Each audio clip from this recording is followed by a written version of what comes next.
За свою короткую жизнь Виктор Цой написал около сотни песен. Большинство из них актуальны и спустя 30 лет. Он предельно искренен, он предельно четко обозначал то, что переживает человек в возрасте 20-25 лет. Это прям точно. И в-третьих, у него действительно хорошие мелодии. И вот еще.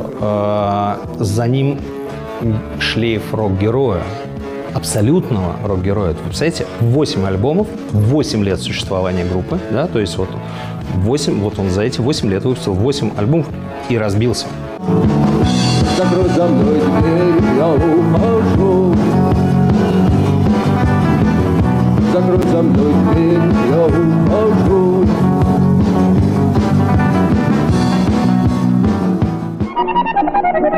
Этот фильм – предложение нового знакомства, которое вполне может перерасти в крепкую дружбу.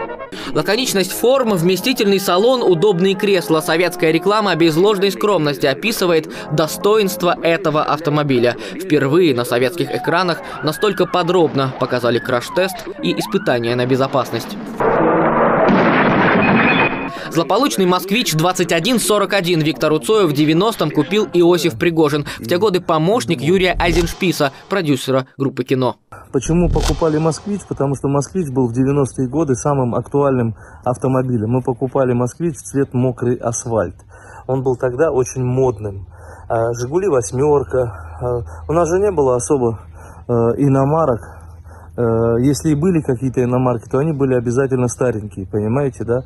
Поэтому был выбран «Москвич». По безопасности этот автомобиль считался самым лучшим на свое время. Заводится она хорошо. С полоборота? С полоборота. Тимур студент. Это его первый личный автомобиль. Признается, руль тяжеловат, машина неповоротливая. Быстрее 80, лучше вообще не разгоняться. Я думаю, для тех времен управляемость была хорошая. 15 августа 1990 года в 12 часов 28 минут Виктор Цой, будучи в отпуске, возвращался с рыбалки. В нескольких десятках километров от Риги его «Москвич» вылетел на встречную полосу и столкнулся с автобусом «Икарус».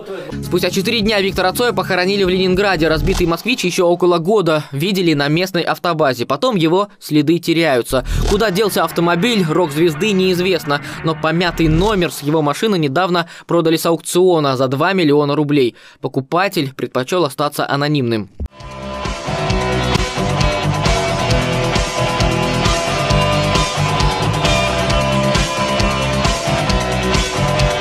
Струн провода, ток по рукам, телефон на всех голоса говорит пока.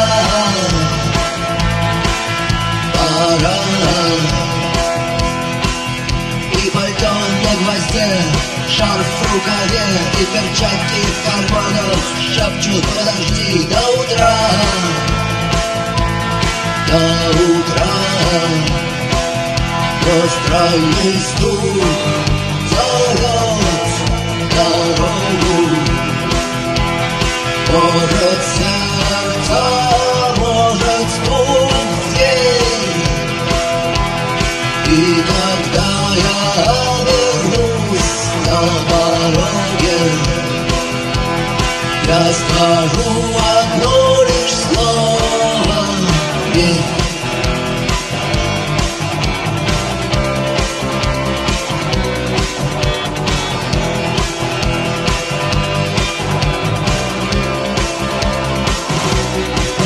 И опять на вокзал, и опять к поездам, и опять проводник выдаст белье и чай.